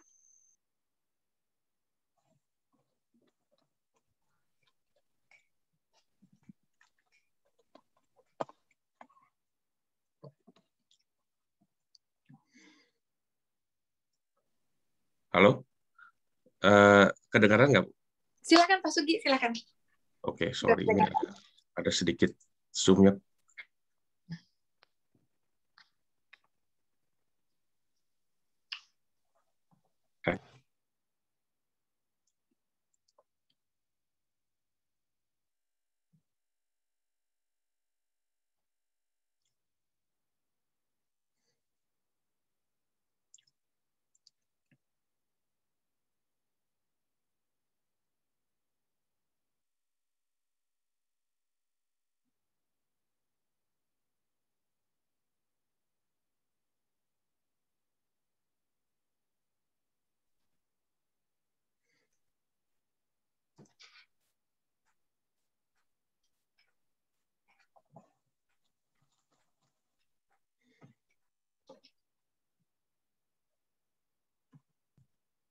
Oke. Jadi bidang kita yang tadi saya katakan mainly itu custom broker, yang kita bisa mengurus untuk semua importasi ke pantai barat dan pantai timur. Dan kita juga ada license untuk sebagai freight forwarder, jadi shipping companies yang bisa membantu dalam pengiriman barang, baik full container atau loose cargo. Informasi selebihnya bisa dilihat di website kami, ajilog.com. Untuk custom broker service, kita dealing dengan custom, agriculture, FDA, fish and wildlife, dan banyak lagi government agencies lainnya. Kita juga bisa membantu untuk pengurusan custom bond yang nanti akan saya bahas secara terperinci. Apa sih itu yang diperlukan? Cargo insurance untuk pengiriman barang. Kita juga provide warehousing, distribution, dan juga tracking. Jadi di seluruh USA, kalau barang sudah masuk dari pelabuhan atau dari airport, kita bisa urus pengirimannya kemana saja di Amerika. Tadi udah dibahas, ini pertama kali saya ingin bahas kan GSP itu. Tadi Pak Wijayanto juga udah bahas. Banyak sekali yang mungkin masih belum tahu GSP ini apa. Itu salah satu keuntungan dari beberapa negara yang banyak sekali barang-barang untuk import ke Amerika itu tidak ada custom duty. Indonesia, Thailand, Filipina itu adalah salah satu beberapa negara yang termasuk dalam GSP. Itu listnya ada, jadi saya provide di sini ada linknya juga. Nah ini mungkin kalau saya bahas di dalam itu makan waktu yang cukup lama, cuman saya nanti bisa kasih materialnya, ini bisa dilihat negara apa saja sih yang dimasuk dalam GSP ini. Yang kedua, harmonized code, yang mungkin juga ada beberapa, karena sebelum webinar ada yang tanya, tolong dibahas tentang harmonized code. Saya bilang, harmonized code ini sangat, ada beberapa lembar halamannya banyak sekali. Jadi setiap barang yang masuk ke Amerika, itu ada harmonized code tertentu, yang menentukan berapa sih duty-nya atau free duty. Ini ada PDF-nya juga, saya akan nanti, the next page. Nah, nanti tadi setelah klik itu, dia akan ada screen seperti ini, HTS search. Jadi dalam harmonized code ini, di website-nya nanti bisa ditulis, misalkan mau import apa, kopi, atau misalkan sambal, sauce, atau rice, itu bisa ada semua di sini. Nah, ini page-nya banyak sekali, jadi dari chapter 1 sampai 99, semua barang-barang ini ada terdaftar di dalam harmonized tarif schedule. Seperti dari chapter 6, 7, banyak macam-macam ya. Ini secara cepat saja saya kasih lihat harmonized code-nya. Nah, ini ada sampai terus. Nah, ini cara membacanya, itu bagaimana sih? Tadi kalau lihat di linknya itu ada beberapa chapter. Nah, seperti misalkan green tea, itu ada chapter 9, 09, 02, 10. Terus ada yang flavor atau gimana. Ini cara membacanya bagaimana sih bisa tahu kalau dari Indonesia itu duty free, yang tadi dikatakan GSP. Jadi di harmonized code-nya itu ada kolom yang menandakan free, dan ada simbol-simbol ini semua nih. A, AU ini. Nah, GSP itu simbolnya ini A. Jadi kalau nanti di harmonized code-nya ada A, itu berarti duty free dari Indonesia. Ini negara-negara lain ada perjanjian free trade dengan Amerika. Australia, Bahrain, Kanada, macam-macam ya. Israel, Jordan, Korea, Meksiko, Singapura, macam-macam. Nah, ini kalau tadi dibuka chapter 9 yang saya bilang itu tadi di sini, di special rate of duty di special column. Itu ada free, ada E. Nah, ini GSP. Kalau bukan dari GSP country, misalkan dari Taiwan, dari China, atau negara yang bukan GSP, itu barang masuk tea untuk yang flavor 6,4% custom duty-nya dari FOB value. Yang lainnya juga ada di bawah sini. Nah, misalkan ini permen, candy, atau snack, itu dari Indonesia juga duty free karena ada A-nya di sini. Kalau snack, ini ada asterisk. Nanti halaman selanjutnya akan terlihat apa sih ini perbedaannya. Kalau asterisk ini berarti kalau negaranya dalam listing itu tidak duty free. Seperti Thailand, itu terakhir banyak sekali barang-barang yang di-remove dari GSP list. Sebetulnya kesempatan untuk Indonesia untuk banyak ekspor dari Indonesia karena banyak barang-barang yang di sini Thailand sekarang sudah jadi mahal gitu, dan barang-barang Indonesia sebetulnya ada. Pandan leaf ini contoh-contohnya aja. Shredded coconut dan sauce, itu semua sauce duty free dari Indonesia. Nah, ini tadi yang candy itu chapter 1704 ya. Nah, ini misalkan di candy di sini, itu juga GSP, karena ada A di sini. Ini snack, biskuit, itu juga semua, banyak semua snack, hampir semua snack itu duty free. Kita menghandle banyak sekali snack dari Filipina. Itu dalam 1 tahun mungkin ribuan kontainer. Karena Amerika ini very konsumtif ya, jadi supermarket itu selalu kehabisan. Sedikit saya informasikan, dari bulan 11 tahun 2020 sampai saat ini, itu import ke Amerika luar biasa banyaknya. Cukup mengejutkan juga karena during pandemic sebetulnya harusnya mungkin orang berpikir berkurang, ternyata lebih banyak import ke Amerika, sampai-sampai kontainer lebih susah untuk dapatnya gitu ya. Kebetulan beberapa customer juga, jadi masalahnya masalah yang menguntungkan karena shelf-nya itu mereka supermarket kosong terus gitu, konsumsinya besar sekali. Nah, ini general notes, mungkin ini terlalu dalam, tapi saya bahas sedikit nanti di apa sih general notes ini. Nih, yang tadi ya saya katakan, ini A*, cara membaca, A*. Misalkan Thailand, gitu ya. Dulu Thailand itu kan importasi snacknya juga duty free, cuman karena terakhir ada political, lebih ke political yang akhirnya ke ekonomi juga, mereka jadi di remove beberapa itemnya nggak duty free lagi gitu. Seperti 1905, 90, 90. Ini Thailand terdaftar dalam A*, berarti snack dari Thailand itu nggak lagi duty free.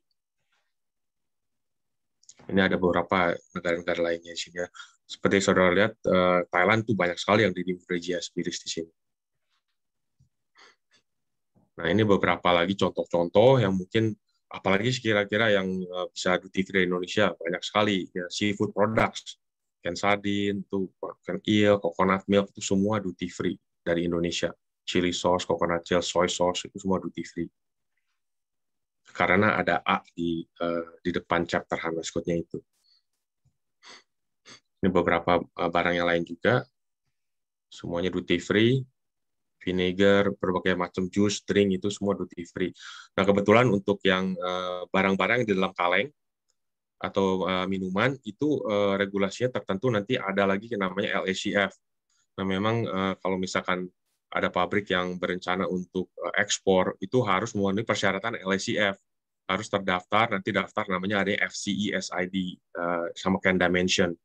Itu kita ada linknya, ada informasinya untuk yang berminat untuk ekspor. Satu lagi, sebelum lupa, itu kebanyakan challenge untuk pabrik-pabrik di Indonesia untuk ke Amerika, itu labelingnya harus ditingkatkan. Tadi Pak Yuntakari udah singgung sedikit bahwa labelingnya harus compliance dengan FDA labeling guidance. Itu nanti kita ada website-nya untuk bagaimana sih supaya bisa mengikuti guidance-nya. Kebetulan kalau banyak pabrik-pabrik yang nggak terlalu tahu bagaimana caranya, itu ada labeling consultant yang kita bisa refer juga, jadi mereka bisa tolong untuk buat label satu kali aja. Ini custom ruling, mungkin ini lebih banyak untuk custom broker seperti saya, cuman ada beberapa juga pabrik menanyakan, barang ini kira-kira berapa sih untuk costing, atau untuk importer di Amerika, bagaimana nih untuk costing, caranya barang ini berapa STS-nya, kalau nggak tahu gitu ya. Selain menanyakan kepada kita custom broker, juga bisa di-search di custom ruling ini. Nah, ini ada contohnya. Mungkin saya buka sedikit ya di custom ruling ini. Coba saya bisa buka. Nah, ini rulingnya. Jadi websitenya ini sangat berguna untuk menentukan apa sih, misalkan ini ya. Saya ketik misalkan rice di sini. Jadi ini custom ruling ini, beberapa pabrik atau beberapa importer yang mereka ingin tahu persis berapa sih custom duty-nya, peraturannya apa aja di sini untuk masuk ke Amerika, custom duty-nya berapa, mereka ke ruling. Karena beberapa importer atau beberapa pabrik sudah meminta surat dari custom dan mereka menginginkan beberapa sampel. Jadi mereka setelah dikirim sampel, customnya balas dengan ruling ini gitu. Ini banyak tahunnya dari tahun-tahun yang dulu, tapi kebanyakan masih valid juga gitu. ada rice atau misalkan soy sauce, itu ada semua di sini. Jadi website-nya memang benar-benar berguna untuk at least memberikan direction, ya, arah berapa kira-kira kesembutinya, chapter HAMNAS-nya berapa. Di sini ada semua. Misalkan ini saya buka source from Japan, misalkan ini ada rulingnya. Tuh. Di sini ada tulisan balasan dari custom kepada manufacturer atau kepada importer, klasifikasinya berapa. Jadi aman. Oke, saya tutup dulu ini. Nah, selain dari makanan, kita juga ada expertise untuk clearance beberapa seafood products. Banyak sekali kita clearance frozen shrimp, squid, octopus, itu banyak sekali. Cuman memang kebanyakan pelaku-pelaku, memang itu salah satu challenge juga, pelaku-pelaku bisnis di Amerika ini, orang Indonesia nggak sebanyak orang-orang Asia lainnya. Dan itu memang agak challenge juga. Jadi beberapa importer yang memang non-Indonesian importer, orang-orang Asia lain yang import dari Indonesia atau negara lain. Kesempatan sebetulnya, karena sebetulnya ini sudah seperti puzzle, ya. Ada ITPC, ada KBRI, ada konsulat yang bisa membantu, ada importer seperti Pak Yuntakari, ada beberapa importer lainnya di Amerika, dan saya sebagai custom broker yang bisa menghubungkan semuanya. Gitu. Ini ketentuan-ketentuannya macam-macam sekali, cuman jangan takut dengan regulasi, karena banyak orang juga, aduh susah, regulasinya bagaimana, nggak tahu bagaimana. Saya yang bisa tolong untuk regulasinya. Jadi untuk shrimp itu nanti ada di S2031, Shrimp Exporter Importer Declaration. Untuk octopus mesti ada certificate, health certificate, macam-macam gitu. Untuk importer juga, kalau misalkan ada beberapa importer di sini, itu kita bisa bantu. Apa sih penelitian yang diperlukan untuk import barang-barang ini? Seperti tuna, itu harus ada NOEE 370, nanti frog leg itu subject to fish and wildlife, ada izin tertentu yang harus daftar. Nah, ini yang tadi saya bilang itu ada link-linknya semua untuk shrimp, ya, squid, octopus, cuttlefish, tuna. Dan juga untuk importation seafood product ini diperlukan IFTP permit importernya. Itu mudah sekali, daftarnya bisa online, free gitu. Dan untuk ekspor seafood product, pabrik ini juga harus siap dengan HACCP. HACCP Market Control Point itu ada website-nya yang nanti bisa diklik juga di bahan saya ini. Memang pada saat import itu tidak diminta oleh FDA atau custom, tapi FDA terakhir juga mereka agresif sekali, malah bukan cuma minta HACCP. Beberapa customer kami, importer, banyak sekali didatangi oleh FDA untuk diminta FSVP dokumen. FSVP ini memang program yang sudah disebut-sebut dari tahun 2017, Foreign Supplier Verification Program. Cuman baru tahun ini banyak sekali FDA yang visit importer minta dokumen FSVP ini. Basically, FSVP nanti saya singgung juga. Basically, FSVP itu dulunya FDA banyak sekali visit ke pabrik-pabrik di luar negeri, ke Indonesia, ke China, Singapura, kemana-mana. Cuman karena mereka merasa kurang efektif dan juga costly, harus ngirim investigator, jadi mereka salah satunya itu lebih memberikan responsibility, tanggung jawab kepada importer. Nah, dokumen FSVP ini nanti banyak sekali, itu ada linknya nanti, informasi apa aja yang diperlukan dari pabrik. Jadi FDA-nya nggak lagi pergi ke eksporter, tapi FDA-nya bakal visit importer, menanyakan dokumen-dokumen ini, barangnya apa, beli di mana. Ini ada HACCP Consulting Group yang bisa menolong untuk buat HACCP plan juga. Ini saya sedikit secara cepat, karena ada beberapa yang teks minta informasi untuk import juga. Kalau import sebetulnya ke Amerika lebih mudah, karena kita juga bisa handle dari permulaan gitu, ya. Apa sih yang diperlukan? Import itu bisa secara individual, karena udah ada Social Security, atau secara company kalau sudah ada EIN number, Employer Identification Number atau Tax ID Number. SS4 bisa daftar juga di irs.gov, gratis di sana. Ini SS4, formulirnya bisa diisi dan dikirim online. Nah, untuk import itu diperlukan custom bond. Custom bond itu apa sih? Diperlukan oleh US Custom.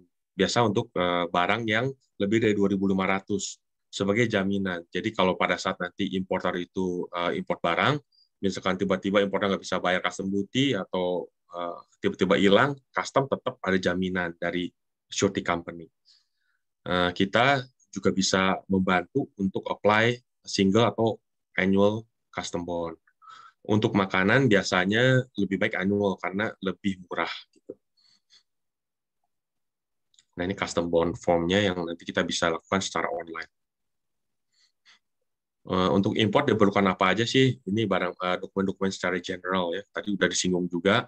Commercial invoice yang ada FOB value, packing list, gross weight, dan untuk makanan harus terdaftar pabriknya siapa, komplit dengan Food Facility Registration Number.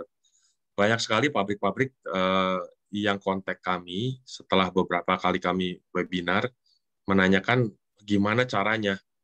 Mudah sekali untuk Food Facility Registration Number ini. Nanti bisa online. Nanti ada linknya setelah ini ya. Basically, cuman daftarin aja pabriknya siapa, kontaknya siapa, nanti ada 11 digit number yang di-generate sama FDA. Ingredient list is a must juga untuk makanan, bill of lading, dan beberapa permit atau sertifikat yang diperlukan, tergantung barangnya apa. ASF, apa sih ini ASF? ASF ini jadi sebelum barang berangkat dari Indonesia, atau misalkan sebetulnya mother vessel dari biasa Indonesia lewat Singapura. Jadi mother vessel sebelum berangkat dari Singapura harus declare ke custom barangnya apa dan ada 10 macam informasi yang harus diperlukan. Ini nggak usah takut juga. Jadi very simple, informasi ada semua dan kita bisa handle untuk filing ISF ke custom. Nah ini untuk ke Amerika yang tadi saya katakan pabrik harus ada Food Facility Registration Number. Ini saya mungkin akan coba di linknya, saya klik. Nah, ini banyak sekali pertanyaan karena banyak yang bingung bagaimana caranya dan sebetulnya tinggal ikutin aja. Jadi create account di sini login, nanti ada pertanyaan-pertanyaan semuanya diikutin. Pas terakhir setelah selesai, ini free sebetulnya registration-nya. Jadi hati-hati juga karena banyak sekali perusahaan-perusahaan di luar sana yang sepertinya mau membantu untuk registration ini dan mereka ada biaya yang cukup mahal gitu. Padahal free ini registration-nya 11 ini. Dan nanti kalau sudah dapat bisa digunakan untuk setiap kali exportation ke Amerika.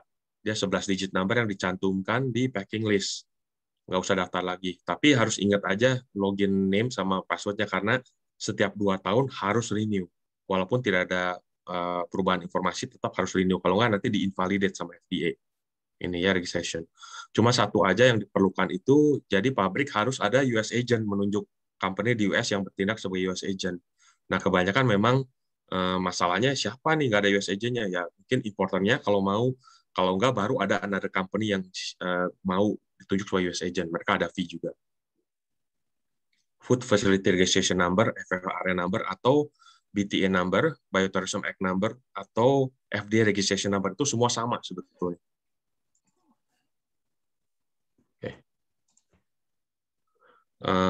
Oke, ini karena makanan itu biasanya bukan cuma custom atau FDA aja, tapi juga ada agriculture. Agriculture ini government agencies yang paling besar umbrella-nya gitu. Jadi setiap makanan kebanyakan diregulate sama mereka. Setiap dokumen direview sama mereka. Terutama untuk barang-barang yang ada dairy product, milk atau ada meat product, ada mungkin ada chicken flavor atau beef flavor itu diregulate sama mereka. Jadi setiap pengiriman untuk ekspor, importer perlu ada LC import permit, dan eksporter harus ada veterinary certificate yang diisi oleh Departemen Pertanian. Informasinya memang banyak sekali, cuman sekali lagi jangan takut karena ini bidang kita yang kita bisa bantu. Ini yang tadi kalau banyak beberapa yang seperti tadi ada disebutkan, coconut juice ya, kan coconut juice itu semenjak mungkin sudah lewat dari 7-8 tahun yang lalu ya, itu agresif sekali importation kan coconut juice dari Thailand terutama dan dari Filipina, cuman kebanyakan dari Thailand. Indonesia sebetulnya kalau dibilang kelapa banyaknya luar biasa gitu ya. Saya sempat ada customer kami mau mengunjungi Sulawesi gitu, kita naik pesawat ke sana, waduh mereka kaget itu kelapa semua kok, Indonesia nggak ekspor coconut juice, nggak banyak ke Amerika. Sebetulnya bukannya mereka nggak bisa, tapi karena mereka mungkin ada sedikit informasi yang mereka nggak tahu know-how-nya bagaimana. Sebetulnya bukan cuma coconut juice saja, mungkin beberapa jus yang lain itu kebanyakan diregulate oleh FDA di bawah LACF, namanya Low Acid Canned Food. Jadi ini ada linknya, jadi manufacturer bisa klik link itu untuk daftar. Nanti kalau setelah di-approve, ya udah tinggal ada efisiensi dicantumin dokumen aja. Gitu. Can coconut juice ya. Nah, ini ada beberapa link yang mungkin bisa dibaca juga oleh manufacturer yang diperlukan, karena yang terakhir ini yang very up to date, FSVP. Memang informasinya banyak sekali, cuman udah harus siap-siap lah, karena importer di sini udah mulai didatangin sama FDA. Mereka kontak kami terus, aduh ini ada ini. Saya bilang memang udah dari semenjak beberapa tahun lalu kita udah bilang siap-siap. Dan beberapa ada juga yang memakai FSVP consultant, karena informasi sangat banyak gitu ya. Ada guidance-nya juga itu di link-nya semua. Ini ada beberapa link saya cantumkan juga. Jadi untuk animal product yang tadi seperti ada kaldu ayam atau apa masuk ke VS163. Ada juga untuk yang import misalkan banana leaf yang frozen atau apa yang macam-macam. Kebetulan kalau buah-buahan dari Indonesia masih banyak yang belum bisa di-approve oleh agriculture karena ada fruit flies issue dulu dan di Filipina. Jadi agriculture sangat ketat buah-buahan.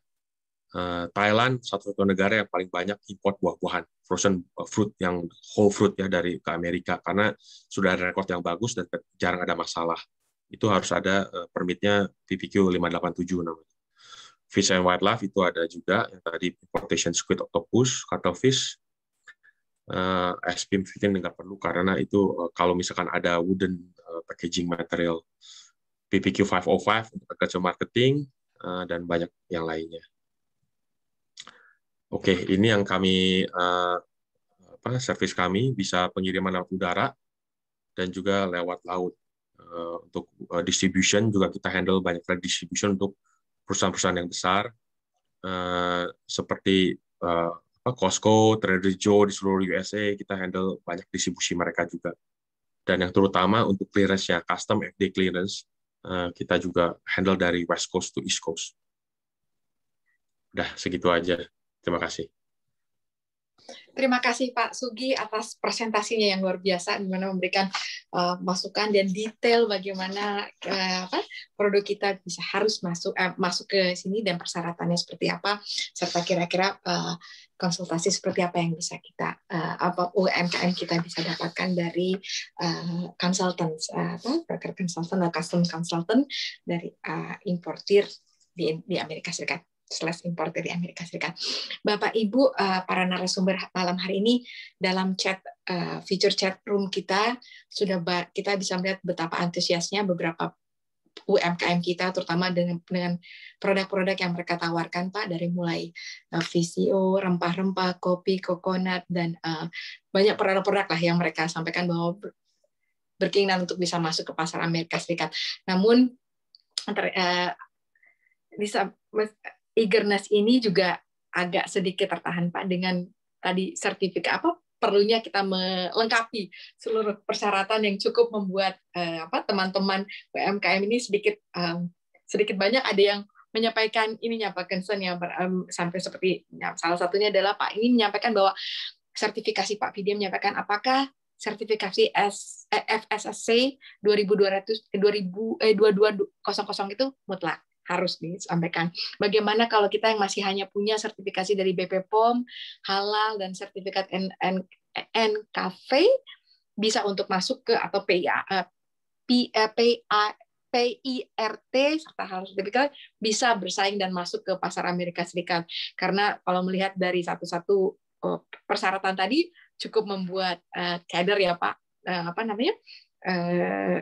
peserta UMKM ini, apalagi banyak yang baru yang mencoba untuk masuk ke pasar UMKM.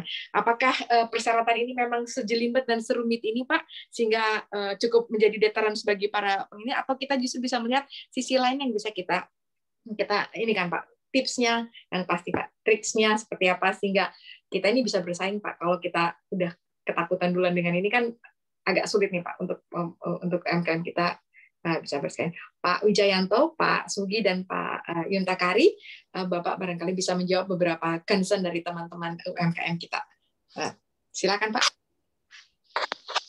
Terima kasih Bu Irma atas tadi penyampaian tentang komentar dari para peserta. Jadi memang intinya untuk masuk ke pasar Amerika tadi seperti dijelaskan Pak Yun maupun Pak Sugi bahwa beberapa yang memang harus dipenuhi seperti misalnya untuk US FDA, kemudian USDA dan juga ada terkait dengan custom CBP tadi juga harus dipenuhi. Di sisi yang lain tentunya kita jangan terlalu jadi takut ya untuk masuk ke pasar Amerika. Karena sudah banyak juga rekan-rekan UMKM kita yang bisa masuk. Sebagai contoh beberapa produk sambal misalnya atau makanan-makanan kering itu sudah masuk ke beberapa groceries Asia di Amerika Serikat. Jadi memang sepanjang kita bisa mengikuti tadi regulasi yang ada dan kita juga ya rajin untuk melakukan research ya terkait dengan masalah regulasi maupun tadi labeling dan lain-lain. Jadi terkait masalah logistik juga tadi seperti disampaikan Pak Sugi juga cukup penting. Jadi memang di sini perlu adanya semacam konsistensi dan upaya yang memang harus cukup kuat untuk mampu menembus pasar Amerika Serikat. Meskipun kami tahu bahwa UMKM mengalami mungkin kendala masalah finansial ataupun masalah keterbatasan yang lain, tapi kami percaya bahwa tetap bahwa produk-produk UMKM ini mampu untuk menembus pasar Amerika Serikat. Tentunya bisa konsultasi tadi dengan Pak Yun maupun dengan Pak Sugi. Kami dari perwakilan perdagangan juga dengan KBRI maupun KJRI dan ITPC juga siap untuk membantu memberikan informasi yang diperlukan ataupun mengenai terkait dengan market intelligence maupun market brief untuk produk-produk tertentu. Jadi kami mohon mungkin Bapak dan Ibu sekalian bisa tadi mengisi daftar absensi dan nanti kita bisa akan melakukan mapping untuk kira-kira produk-produk mana yang sudah bisa untuk kita bantu untuk kita dorong untuk bisa masuk ke pasar Amerika Serikat. Demikian Ibu Rima, terima kasih. Janto, Pak Yuntakari atau Pak Sugi ada tambahan dari penjelasan dan concern dari para peserta seminar ini? Ya, seperti yang Pak Wijayanto tadi utarakan, sebenarnya kita tidak boleh terlalu takut untuk mengekspor produk kalau ada peluang, asalkan produk tersebut dibuat dengan mengutamakan food safety dan facility yang memadai untuk mula-mulanya mendapatkan HACCP sertifikat dari Indonesian government atau seperti organisasi di Indonesia yang bisa certify in the beginning. I think should be okay, and ekspor dulu aja, asalkan labeling produknya semua memenuhi syarat.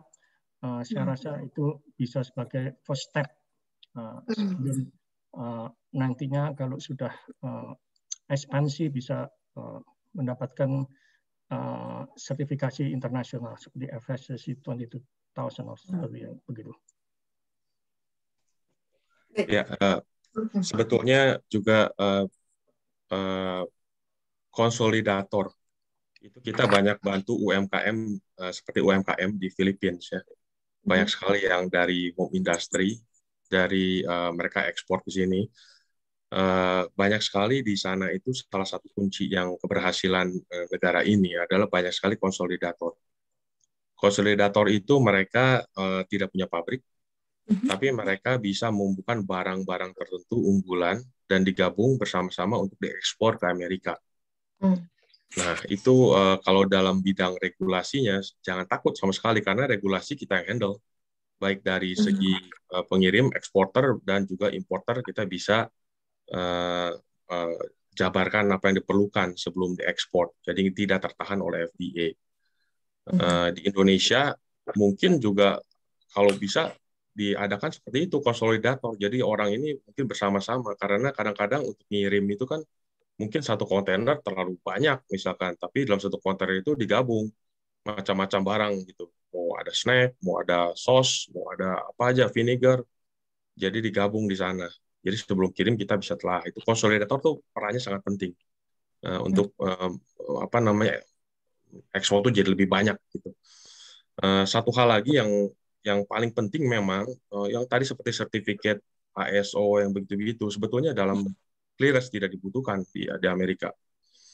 itu mungkin lebih ke buyernya yang minta gitu ya. Tapi untuk clearance itu yang tadi saya katakan dokumen-dokumen yang general saja, dan memang ada barang-barang tertentu yang ada dairy product, susu, atau misalkan meat product, daging, memang daging tidak diperbolehkan gitu, kecuali artificial, bukan yang natural ya. Satu yang paling penting, saya kasih contoh, bawang goreng. Dulu ada kasus di mana ini orang kirim bawang goreng dan sudah sampai semua beres, sampai terjual ke supermarket, dipajang di supermarket, setelah 2-3 minggu labelnya nggak bisa kelihatan itu fried onion, bawang goreng. Nah ini yang saya katakan sepertinya dari Indonesia itu tinggal naik satu tangga aja, tingkatkan lagi kualitas untuk labelingnya lebih baik. Jadinya nanti tidak minyaknya nggak kemana-mana gitu. Jadi labelnya kalau bisa lebih bisa acceptable, presentable, yang dilihat orang-orang, oh ya saya mau beli barang ini gitu. Itu aja. Baik Pak, kalau saya bisa simpulkan tadi kita memang nggak perlu takut ya Pak ya berkaitan dengan persyaratan yang cukup banyak ini dari Amerika Serikat, karena satu hal Bapak dan Ibu, persyaratan itu ditujukan untuk masing-masing produk. Seperti produk perikanan, produk dairy, dan produk pertanian, serta perkebunan itu akan berbeda. Keperluan sertifikasinya juga. Ya begitu ya Pak ya. Dan selain itu tadi ada beberapa masukan berkaitan dan pentingnya juga konsolidasi tadi. Konsolidator ya Pak, yang memudahkan kita untuk bisa berdaya saing. Dan labeling serta packaging yang penting. Sehingga ini mungkin kalau buat Bapak di Dirjen PEN atau Balai Besar Pendidikan untuk pelatihan ekspor, ini mungkin salah satu yang harus diberikan, materi yang diberikan kepada teman-teman UMKM, terutama yang baru untuk masuk ke pasar baru ya Pak ya, pasar Amerika Serikat ini, bagi mereka maksudnya, untuk UMKM baru yang akan ekspor pertama kali atau ke Amerika Serikat, ada labeling dan packaging. Tadi Bapak dan Ibu sudah jelas sekali Pak Yunta Karim menyampaikan seperti apa labeling yang diminta oleh pihak Amerika Serikat atau persyaratan dasar untuk labeling dan packaging Amerika Serikat. Tampaknya kelihatan banyak, tapi sebetulnya nggak sulit ya Pak kalau kita lihat karena belum terbiasa saja dengan model packaging dan labeling ini. Nah Pak, bagaimana kalau tadi ada pertanyaan juga berkaitan dengan produk-produk Pak?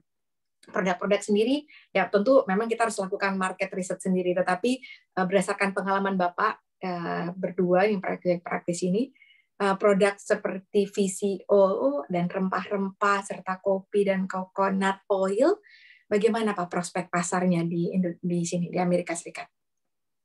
Masih terbuka peluangkah atau memang kita masih tetap harus bersaing dengan negara lain, atau ada regulasi baru lain yang cukup kita harus aware, yang bisa juga aware dalam seperti traceability ya Pak, karena AS sekarang sudah mulai menerapkan cukup keras traceability terhadap produk, terutama produk pertanian, perikanan, dan perkebunan. Untuk di bagian regulasi untuk VCO itu sebetulnya nggak dibutuhkan yang macam-macam. Untuk rempah-rempah itu tergantung. Karena rempah-rempah itu banyak dealing dengan agriculture, bentuknya seperti apa.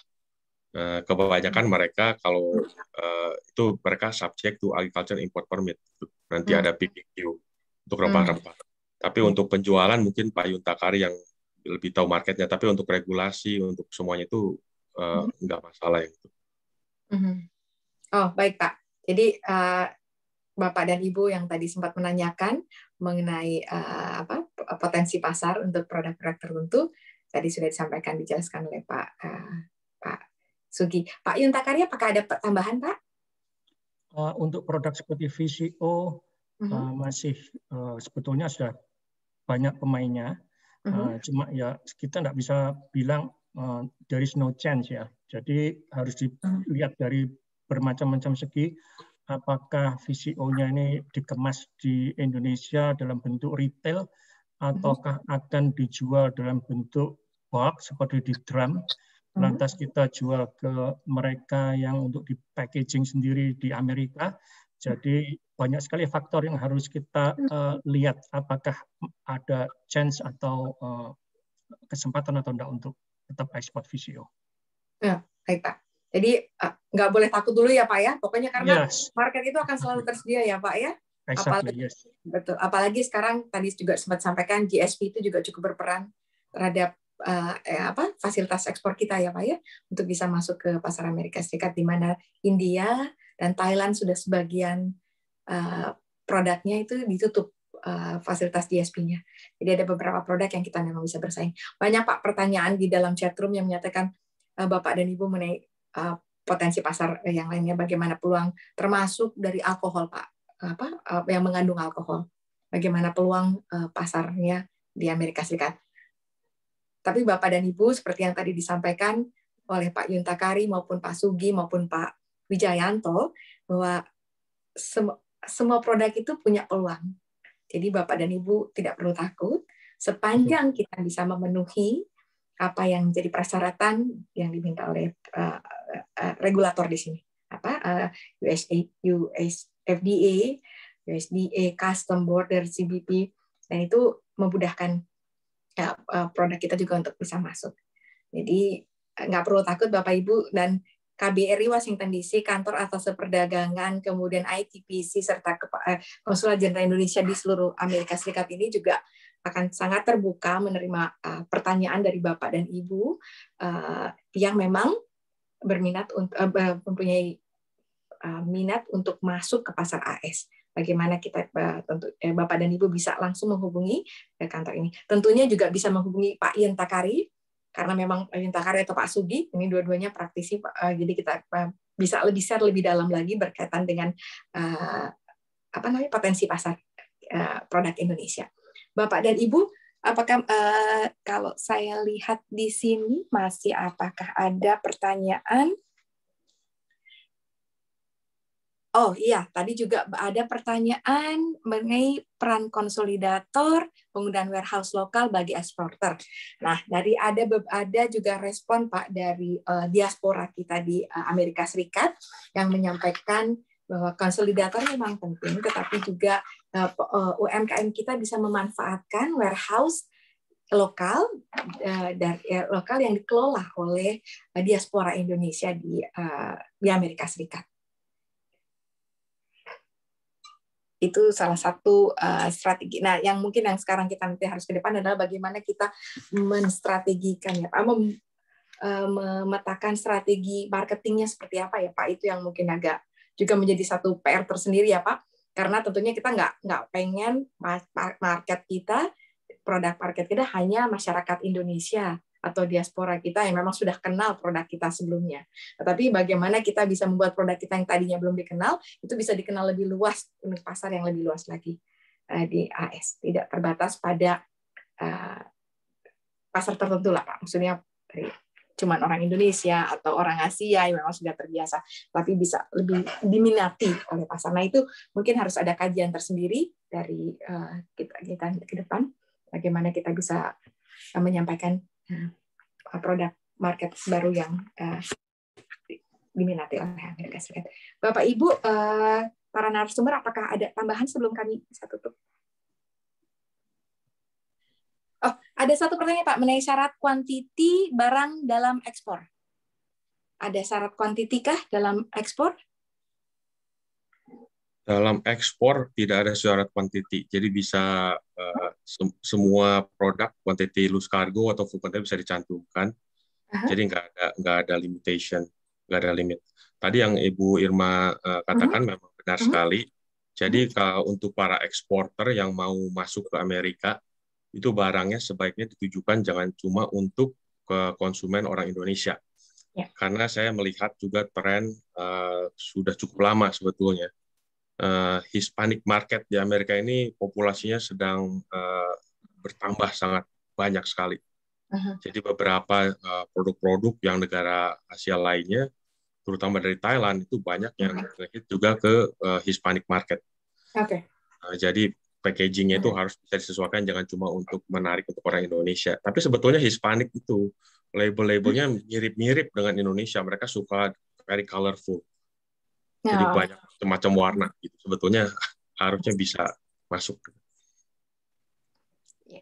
Terima kasih Pak Sugi. Ininya Bapak nanti peserta berkeinginan untuk bisa langsung berbicara dengan Pak Sugi, kontak Pak Sugi dan Pak Yuntakari, kami akan share, mohon izin untuk bisa share kontak poin Bapak kepada peserta kita pada malam hari ini. Dan ada satu pertanyaan mengenai business matching, Bapak dan Ibu. Next step dari webinar kali ini di mana adalah memang business matching yang akan kita lakukan. Tapi untuk business matching ini nanti dari kantor atas perdagangan akan menyampaikan kapan kita akan melakukan business matching dengan importir ya Pak, importir yang mempertemukan dengan eksportir kita. Nah, itu mungkin langkah berikutnya yang tentunya yang sangat diperlukan ya Pak. Karena kalau cuman ini dia bicara hari ini kita bicara mengenai persyaratan dan ini, tapi kemudian bagaimana kita bisa kontak dengan mitra lokal atau mitranya di sini gitu ya Pak. Jadi kedepannya memang ini salah satu yang akan kita kerjakan. Iya Pak Wija. Terima kasih ya Bu Irma. Jadi memang betul tadi disampaikan bahwa follow up dari kegiatan FGD ini kami akan melakukan pendataan kepada peserta dan juga terutama kami membutuhkan profile company dan syukur-syukur kalau bisa mengirimkan sampel produk ke kami. Efektif ya untuk kita nanti bisa memberikan pendekatan ke calon-calon buyer potensial ya, terutama yang ini kita lihat marketnya cukup besar dan makanya kami akan bantuan nanti juga dari Dijenpen untuk memberikan semacam arahan terutama bagi para peserta ya, pelatihan ekspor yang sudah mengikuti kegiatan di pusat. Jadi ini memang rangkaiannya adalah nanti kita akan upayakan untuk melakukan proses bisnis matchmaking dan memang harapannya ini tidak segera langsung bisa deal karena memang prosesnya ini mungkin Pak Yun lebih paham ya bagaimana untuk mendapatkan buyers ini waktunya ya cukup panjang, terutama kalau kita lihat pengalaman dari keikutsertaan pameran bahkan kita bisa baru mendapatkan potensial buyer setelah mengikuti 2 atau 3 kali eksibisi atau trade show di Amerika Serikat. Intinya kita memang membutuhkan endurance dan tadi konsistensi untuk bisa masuk ke pasar seperti Amerika. Tapi kami yakin bisa dilakukan itu. Seperti tadi dengan konsolidator dan rekan-rekan diaspora yang ada di AS juga cukup bisa memfasilitasi hal ini. Demikian, terima kasih. Baik, Bapak Ibu sekalian, demikian presentasi. Presentasi pada malam hari ini akan di-share melalui link registrasi yang sudah disampaikan tadi, diisi oleh Bapak dan Ibu sekalian, termasuk kontak narasumber kita hari ini, yaitu Pak Yuntakari dan Pak Sugi Suherman yang akan memfollow up berbagai pertanyaan yang belum sempat diadres pada kesempatan webinar malam ini atau pagi hari waktu Indonesia, karena memang keterbatasan waktu yang kita punya. Bapak dan Ibu, kita akan kembali mengadakan webinar. Saya tentunya berharap Bapak dan Ibu berkesempatan dan berkeinginan untuk kembali menghadiri webinar dengan tema yang lain, tetapinya tentu masih follow up dari kegiatan-kegiatan webinar sebelumnya. Terima kasih. Wassalamualaikum warahmatullahi wabarakatuh. Salam sehat. Terima kasih. Terima kasih Bu Irma. Terima kasih Pak Sugi, Pak Yun. Terima kasih. Terima kasih dan Pak Yuntakari. Terima kasih Pak Wijayanto, Bu Irma. Terima kasih ya. Terima kasih Bu Irma, Pak Wijayanto, Pak Sugi, dan Pak terima kasih. Terima kasih.